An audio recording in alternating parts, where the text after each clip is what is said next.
सबको नमस्कार। वीडियो शुरू करने से पहले एक सूचना जो सर्विसेज के बारे में है। हम कुंडली का एनालिसिस करते हैं और स्टॉक मार्केट के एंगल से कुंडली का विश्लेषण करते हैं कि कौन सा सेक्टर आपको ठीक रहेगा आपकी कुंडली के मुताबिक, कौन सा समय आपको ठीक रहेगा आपकी कुंडली के मुताबिक। वो सर्विसेज जो कोई लेना चाहता है वो व्हाट्सएप नंबर नीचे दिया हुआ है, उस पर संपर्क कर सकता है।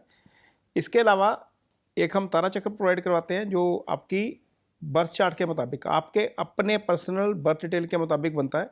उसमें आपको अपने आने वाले महीनों के डेट जो है वो डेज जो हैं वो अच्छे और ख़राब और न्यूट्रल डे पता लग जाते हैं। उसमें आपको ट्रेडिंग और बाकी फैसलों में हेल्प मिलती है। उसका स्क्रीनशॉट ये आपके सामने चल रहा है। इसके अलावा व्हाट्सएप के ऊपर ही हम गोल्ड और सिल्वर की जो है वो डेली एस्ट्रो साइकिल के मुताबिक उसकी जो मूवमेंट हो सकती है वो प्रोवाइड करवाते हैं। फिजिकल ट्रेडर्स के लिए जो कोई ये सर्विसेज लेना चाहे उसको भी ये दी जा सकती है। और इसके अलावा यूट्यूब के ऊपर आपका ये ज्वाइन बटन है, यहाँ पर भी आप कनेक्ट करके इससे आप सर्विसेज अवॉइड जो है वो अवेल कर सकते हैं। तो ये तो सर्विसेज को लेकर सूचना थी। बात अब करेंगे गोल्ड और सिल्वर की। अगस्त के महीने में गोल्ड और सिल्वर में ज़बरदस्त तेज़ी देखने को मिली है। हालांकि मेरा ये व्यू था कि वीनस और सैटर्न का आमने सामने जो समसप्तक योग है उसके कारण गिरावट आ सकती है, खासतौर पर सिल्वर में। पिछले मार्च में हमने ये देखा था कि सिल्वर में ज़बरदस्त गिरावट आई थी, वीनस और सैटर्न जब साथ थे। उससे पहले पिछले साल अक्टूबर में भी ज़बरदस्त गिरावट आई थी जब वीनस और सैटर्न आमने सामने थे। ये कंजंक्शन था बड़ा ज़बरदस्त जिसके कारण गिरावट आई थी। और ऐसा ये नहीं हुआ कि मार्च में गिरावट आई है या अक्टूबर में गिरावट आई है। 1980 के बाद जितने बड़ी गिरावटें आई थी सिल्वर में खासतौर पर, उसमें वीनस और सैटर्न का ये कंजंक्शन बना था और या तो आमने सामने थे या साथ में थे। और पिछली 11 में से 8 गिरावटों में इस कंजंक्शन ने या इस ऑपोजिशन ने योगदान दिया था। लेकिन इस महीने में अब तक ये कंजंक्शन फेल रहा है और ये अब नहीं चला। तो क्या मान लिया जाए कि अब गोल्ड और सिल्वर में गिरावट नहीं आ सकती? तो 2 सितंबर तक तो ये कंजंक्शन बना ही हुआ है और इस हफ्ते में ग्रहण भी है। तो मान सकते हैं कि कुछ ना कुछ हल्का फुल्का पुल बैक यहाँ से एस्ट्रोलॉजिकली मिल सकता है देखने को। लेकिन यदि हम अब तक का व्यू देखें तो अब तक गोल्ड सिल्वर बहुत तेज रहे हैं। आगे इस वीडियो में और जानकारी आपको देंगे और एक बहुत अच्छी रिसर्च हमने की है, उस रिसर्च को भी आपके सामने रखेंगे जिससे आपको डेली मूवमेंट को समझने में मदद मिलेगी। वैसे जो हम देते हैं एनालिसिस देते हैं डेली का मून की मूवमेंट के ऊपर देते हैं। अब मून का डाटा एक तैयार किया है, उससे आपको काफ़ी मदद मिलेगी। खैर पिछले हफ्ते गोल्ड सिल्वर देखते हैं। गोल्ड सिल्वर 14 अगस्त को जो गोल्ड था वो बंद हुआ था कॉमेक्स के ऊपर $4437 के ऊपर। 21 अगस्त की उसकी क्लोजिंग रही है 4680 की। वीकली गेन रहा है $243 का और अराउंड 6% का इसमें गेन आया है। MCX पे आते हैं तो 14 अगस्त की क्लोजिंग 1,54,506 थी और 21 अगस्त की क्लोजिंग 1,62,438 है। वीकली गेन इसमें लगभग 8,000 के आसपास का है और 5% के आसपास का इसमें ग्रोथ आया है। सिल्वर इसी प्रकार कॉमेक्स में हम देखते हैं तो 14 अगस्त को 65.11 पे था, 21 अगस्त को 69.53 पे है। वीकली गेन इसमें $4.42 का बना है और अराउंड 7% जो है वो अप है वहाँ पर कॉमेक्स में। MCX पे बात करते हैं तो 14 अगस्त का क्लोजिंग थी 2,35,924, 21 अगस्त की क्लोजिंग आपकी 2,46,597 है। वीकली गेन निकलता है लगभग 10,673 का और 4.5% के आसपास की इसमें तेजी है। फंडामेंटल यदि हम देखते हैं तो फंडामेंटल अभी भी 2-3 चीज़ें बहुत इंपॉर्टेंट बनी हुई हैं। एक तो वॉर है, वॉर के ऊपर दोनों तरफ से अलग अलग स्टेटमेंट्स आ रही हैं। हालांकि वॉर को फैक्टर आउट कर दिया बाजार ने, अभी वॉर को बहुत सीरियसली नहीं ले रहा, लेकिन यदि ये थोड़ा सा भी एक्सलेट होता है तो क्रूड बढ़ेगा। क्रूड बढ़ने के कारण इसका असर गोल्ड सिल्वर के ऊपर डेफिनेटली आएगा। वॉर एक फंडामेंटल है जिसमें दोनों तरफ से स्टेटमेंट अभी चल रही हैं और ईरान की तरफ से भी बयान आया है ईरान के प्रेसिडेंट का कि वॉर ख़त्म होनी चाहिए और ट्रंप का भी बयान आया है कि वॉर जो है वो ईरान जो है वो एक अच्छी डील के लिए तैयार है। तो मान सकते हैं कि अगला हफ्ता इसमें कुछ ना कुछ डिसिसिव हो सकता है। इसके अलावा अगले हफ्ते में एक बड़ी स्पीच है, वो फेड चेयरमैन की है। केविन वॉश फेड चेयरमैन है। 28 और 29 को जो अगले महीने मीटिंग होनी है फेड की, उसका सिग्नल क्या होगा उनकी स्पीच से पता लगेगा हमें। 28 जुलाई को होगी, ये 28 अगस्त को होगी। इसके अलावा स्कॉट बेसेंट की प्रेस कॉन्फ्रेंस है इंडिया टाइम के मुताबिक सोमवार को होगी, ये 6 बजे के आसपास, शाम के 6 बजे। तो ये स्कॉट बेसेंट की स्पीच बड़ी इंपॉर्टेंट है या प्रेस कॉन्फ्रेंस बड़ी इंपॉर्टेंट है। हालांकि इसका जो एजेंडा है सामने आया है वो ये है कि ईरान को फाइनेंशियली किस तरीके से प्रेशराइज करना है वॉर को ख़त्म करने के लिए, क्या सैंक्शन लगानी है उनके ऊपर, उसकी डिटेल वो दे सकते हैं। लेकिन पिछला हफ्ता यदि हम देखें तो स्कॉट बेसेंट के एक स्टेटमेंट के बाद ही बाजार भागा था। स्कॉट बेसेंट का स्टेटमेंट क्या था कि अमेरिका बॉन्ड्स खरीद सकता है। $2 बिलियन की बजाय उन्होंने कहा कि $4 बिलियन के बॉन्ड खरीद सकता है। तो ये एक बड़ा स्टेटमेंट था, जिसके बाद क्रिप्टो बहुत तेजी से भागा, गोल्ड बहुत तेजी से भागा, सिल्वर बहुत तेजी से भागा।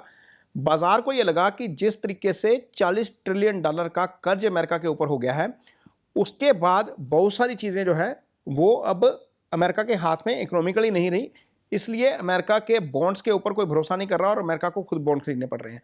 लेकिन शुक्रवार को जब बाजार बंद हुआ हमारा, उसके बाद ट्रंप का जो स्टेटमेंट आया, उन्होंने कहा कि उन्होंने स्कॉट बेसेंट को ट्रेजरी मार्केट में इंटरवीन करने के लिए नहीं बोला, यानी कि ये बेसेंट की बयान का टोटल यू टर्न है। अब बाजार इसके ऊपर किस तरीके से रिएक्ट करता है ये सोमवार पता लगेगा, लेकिन ये टोटल यू टर्न है। हो सकता है कि कुछ ना कुछ पुल बैक देखने को मिल सकता है इसमें। 25 अगस्त को 7:30 बजे यूएस में कंज्यूमर कॉन्फिडेंस के डाटा आएंगे। पहले तो 24 अगस्त की ये स्कॉट बेसेंट की स्पीच बड़ी इंपॉर्टेंट है। 7:30 बजे कंज्यूमर कॉन्फिडेंस का डाटा आएगा। 26 को, ये 26 का दिन बड़ा इंपॉर्टेंट है। 6 बजे आएगा महंगाई का डाटा। ये यहाँ पर ये ध्यान में रखना पड़ेगा, ये टाइमिंग बड़ी इंपॉर्टेंट है। 27 अगस्त को शाम 6 बजे अनएम्प्लॉयमेंट क्लेम का जो है वो डाटा आएगा। ये डाटा जो है वो बड़ा इंपॉर्टेंट रहेगा बाजार के लिए। और 28 अगस्त को शाम 7:30 बजे फेड चेयरमैन की स्पीच है। तो ये इवेंट है जो इकोनॉमिक इवेंट है, वॉर को लेकर है या फंडामेंटल, क्योंकि पिछले हफ्ते फंडामेंटल चेंज हो गए, गोल्ड सिल्वर बहुत तेजी से भागे। और यदि हम एस्ट्रो की बात करें तो एस्ट्रो में पिछले हफ्ते हमने देखा, जो पिछला वीडियो था मेरा, आप वीडियो देखेंगे तो उसमें मैंने बताया था कि केतु और सूर्य की जब युति हुई थी, पिछले साल भी इसी युति के बाद बाजार भागा था। अब याद करिए अगस्त का महीना पिछले साल मैंने अपने वीडियो में बोला था कि ये युति बाजार में तेजी लेकर आती है, और लेकिन चूंकि युति के सामने राहु रहता है तो ये प्रतियुति हो जाती है, उसके कारण तेजी ज़्यादा लंबी नहीं टिकती। तो क्या जो ये तेजी आई है अगले हफ्ते फेड आउट हो जाएगी, ये हमें समझना पड़ेगा। ये युति अभी 17 सितंबर तक रहेगी, तो 17 सितंबर तक रहेगी। इसमें अब तीसरा प्लैनेट अब आ गया है। जब बाजार बंद हुआ है 22 अगस्त को 7:33 पर मरकरी लियो में आ गए हैं। इससे पहले क्या था, मरकरी और जुपिटर दोनों ही कर्क राशि में थे।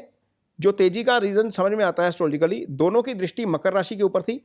कर्क राशि चांदी को रिप्रेजेंट करती है, मकर राशि सोने को रिप्रेजेंट करती है। अब इनमें से एक प्लैनेट आगे निकल जाएगा, ये त्रिग्रही योग बन जाएगा केतु, सन और मरकरी का। ये 7 सितंबर तक चलेगा।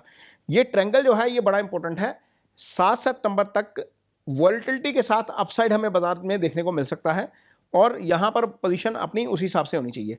25 अगस्त को 12:55 पर वीनस चित्रा नक्षत्र में आ जाएंगे। शुक्र का चित्रा नक्षत्र में जाना, मंगल के नक्षत्र में जाना चांदी के लिए खासतौर पर अच्छा है। 27 अगस्त को 10:30 बजे सन मरकरी 0 डिग्री के ऊपर आएंगे रात को। ये ट्रांजिट जो है वो थोड़ा सा बाजार में वॉलेटिलिटी ला सकता है। 23 अगस्त को 5:44 में मून पूर्व षड़ा नक्षत्र में आएंगे, यानी कि रविवार शाम को 5:44 पर। अब इसी पे रिसर्च की है हमने सारी, और जो भी ये लोग वीडियो देखते हैं या वीडियो को फॉलो करते हैं, मून की ट्रांजिट के टाइम का 5 मिनट का कैंडल और डेली चार्ट, यानी कि जो सन जिस दिन चेंज हुआ है 17 अगस्त को, उस दिन का लो हाई देखिए। जिधर को बाजार कटा ऊपर को, वो ऊपर को भाग गया। यदि उस दिन का लो जब तक मेंटेन रहता है तब तक बाजार जो है वो वीक नहीं होना चाहिए। ये एस्ट्रो एनालिसिस है इसका। 23 अगस्त को 5:44 पे मून आएंगे पूर्व षड़ा में। और मून की जो स्टडी किया हमने, पिछले 50 टाइम, मून एक महीने में एक ही बार आता है एक नक्षत्र में। हमने इसमें स्टडी किया कि पिछले 50 टाइम जब मून पूर्वाषाढ़ा में आया तो क्या रिजल्ट था। तो मून जब पिछले 50 बार पूर्वाषाढ़ा में आया तो 30 बार उसमें से पॉजिटिव था, 11 बार नेगेटिव था, 9 बार आप न्यूट्रल मान के चलिए। तो ये इवेंट ओवरऑल वैसे ही पॉजिटिव हो गया, यानी कि 24 को जब बाजार खुलेगा तो मून पूर्वाषाढ़ा नक्षत्र में होगा। पहले 30 बार ऐसा हो चुका है, ये ध्यान में रखना पड़ेगा, ये इसको समझिएगा। 24 अगस्त को 8:30 पे मून उत्तराषाढ़ा में आएंगे, और इसमें भी उत्तराषाढ़ा में भी 26 बार मून पॉजिटिव रहा है। पिछले 50 बार में से 15 बार नेगेटिव रहा है, बाकी बार न्यूट्रल रहा है। 25 अगस्त को शाम 10:50 पे मून आएंगे श्रवणा में, ये चंद्रमा का नक्षत्र है, और 21 बार मून इस नक्षत्र में रहकर गोल्ड में पॉजिटिव रिजल्ट दे चुका है। ये यहाँ पर जितनी भी रिसर्च है सारी गोल्ड के ऊपर है, इसमें सिल्वर शामिल नहीं है, इसलिए इसको उसी लिहाज से देखिएगा। 21 बार पॉजिटिव रहा है, 17 बार नेगेटिव रहा है, तो इसको बैलेंस मानेंगे। बाकी बार न्यूट्रल भी रहा है 12 बार। तो इसको मेजॉरिटी टाइम श्रावणा में वोलेटाइल रहता है, बहुत ज़्यादा पॉजिटिव नहीं मान कर चलेंगे। 27 अगस्त को मध्य रात्रि में 26 अगस्त की मध्य रात्रि 12:45 बजे के आसपास मून धनिष्ठा में आ जाएंगे। इसमें गोल्ड में नेगेटिव रहा है, 14 बार पॉजिटिव रहा है, 25 बार नेगेटिव रहा है, बाकी बार न्यूट्रल रहा है। तो ये इवेंट जो है वो नेगेटिव मान के चलेंगे। और 28 अगस्त को 2:15 मीन्स 27 अगस्त की मध्य रात्रि 2:15 पर मून आएंगे शतभिषा में, इसमें ये पॉजिटिव रहता है। 23 बार पॉजिटिव रहा है, 16 बार नेगेटिव रहा है, बाकी टाइम ये न्यूट्रल रहा है।